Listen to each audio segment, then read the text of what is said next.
다음은 자연환경입니다. 자연환경은 산, 강, 하천, 그런 큰 공원 이런 것입니다.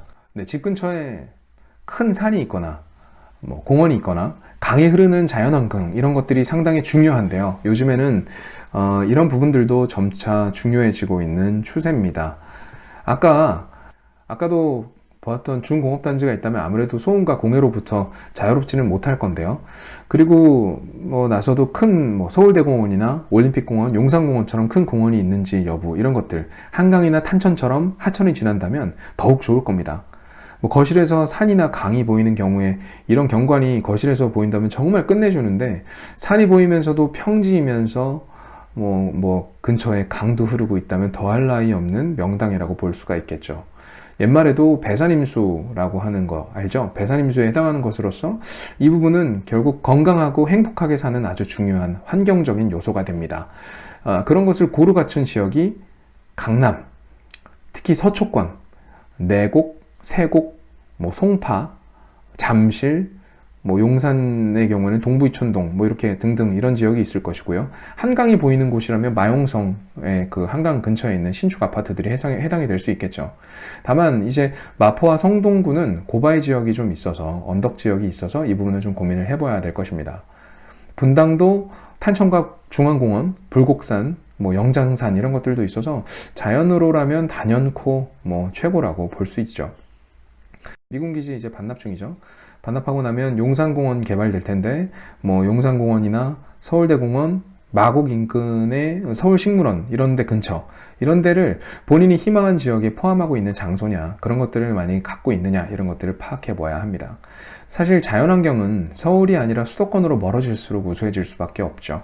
그럼에도 불구하고 자연환경을 이 조건에 넣는 것은, 풍수지리를 따져야 하는 것은 결국에는 종속변수로서 본인이 선택한 장소를 기준으로 여가 생활을 자연적으로 건강하게 살 수 있는 그런 지역인지, 스트레스를 경감해 줄 수 있는 환경이 뛰어난 집 주변에 얼마나 그런 것들이 포진해 있는지는 상당히 중요한 지표로서 삼을 수가 있습니다. 네, 마지막으로 지역 시민의 의식 수준입니다. 이 부분이 사실 좀 조심스럽기는 합니다. 왜냐하면 제가 특정 지역의 지역민 수준을 평가할 위치도 아니고, 그리고 정량적으로 이걸 판단할 잣대가 없는데요.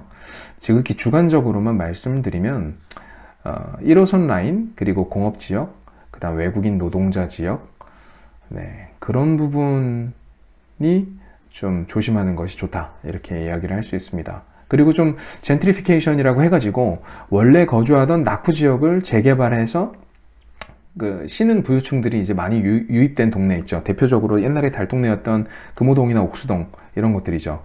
이런 게 택지로 개발된 게 아니기 때문에 단순히 이제 재개발로 유입된 인구와 원래 살던 사람들이 같이 이제 어울려 사는 거기 때문에 다양한 계층의 사람들, 다양한 소득 수준을 갖고 있는 사람들, 그리고 그렇게 어우러져 있기 때문에 여러 가지 다양한 계층, 다양한 민도를 가지고 있다고 생각합니다. 따라서 이 부분은 상당히 좀 편향적으로 판단될 수 있긴 합니다만, 원래 우리가 잘 알고 있는 부자 동네, 현금 부자들이 많이 모여 살고 있는 동네가 확률적으로 소득 수준이 높고 교육 수준이 높아서 지역민 수준을 판단할 수 있는 참고 정도로 활용할 수 있다고 생각을 합니다. 네, 그래서 금융 자산 10억 이상 보유자 가 많은 동네 순의 자료입니다. 네, 이거는 이제 국민은행 부자보고서에서 발췌한 내용인데요.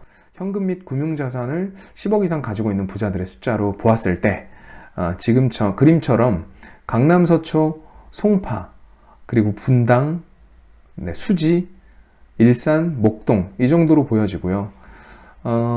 강남, 서초의 경우에는 거의 17,500명에 14,000명 가까이 되니까 두 개를 합치면 3만 명 가까이 되는 엄청나게 금융 자산이 10억 이상 많은 사람들이 많이 살고 있는 지역이네요.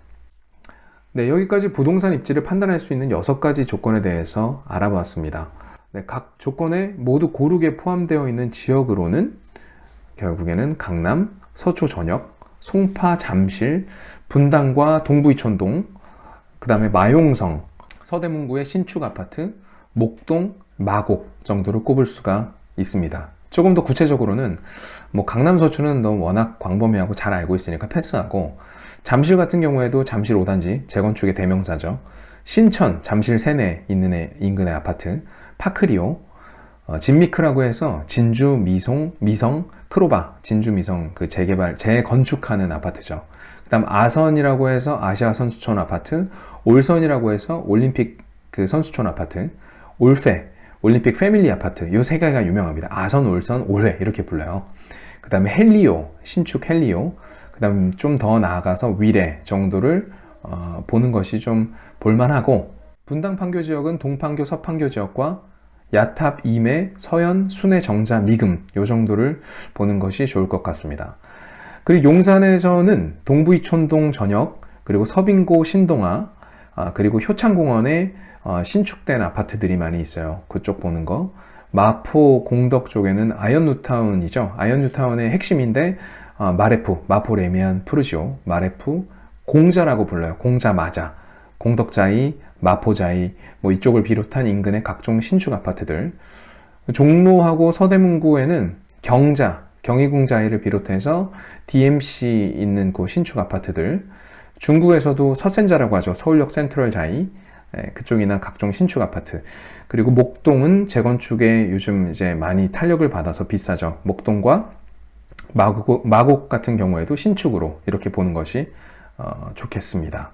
네, 여기서 신축이라는 것은 10년 이내를 의미하고요. 즉 2009년 이후 입주한 500세대 이상의 대단지를 찾는 것이 좋습니다. 좋은 아파트를 찾는 것은 나중에 다시 이야기를 할 것이고요. 아파트만 기준으로 이야기를 했습니다. 왜냐면 주상복합은 또 나중에 이야기를 하겠지만, 지금 첫 집이나 뭐 두 번째 집을 찾는 사람이라면 아파트만 우선 보도록 하시죠. 결국은 부동산은 심리이고, 위에 방금 지금 보셨던 이 요소들의 조건이 많이 맞아 떨어질수록 비싸집니다. 본인 판단에 아직 그렇지 않은 곳이 있다면, 그러니까 이런 조건들이 맞아 떨어지는데 가격이 생각보다 싼 곳이 있다면 그쪽으로 자리를 잡는 것이 현명합니다. 그렇게 구분할 수 있고요. 각 지역을 정량적으로 이렇게 5점 척도 같은 걸로 해가지고 표시를 해서 비교를 하다 보면 본인 그 가용한 작은 범위에서 의사결정을 하는데 조금 더 쉽다라고 생각을 합니다. 이 6가지 조건을 같은 가중치를 주지 마시고, 여기서 본인이 가장 더 중요하다라고 생각하는 조건에다가 가중치를 두고 그 점수에 차등을 두면서 계산을 해나가면 의사결정하는데 좀 도움이 될 것입니다. 네, 오늘 설명해드린 좋은 입지를 고르기 위한 이런 팁은 미래가치가 뛰어나다고 생각하는 장소 후보군을 선정하시는데 사용하시기 바랍니다. 오늘은 여기까지입니다. 고맙습니다.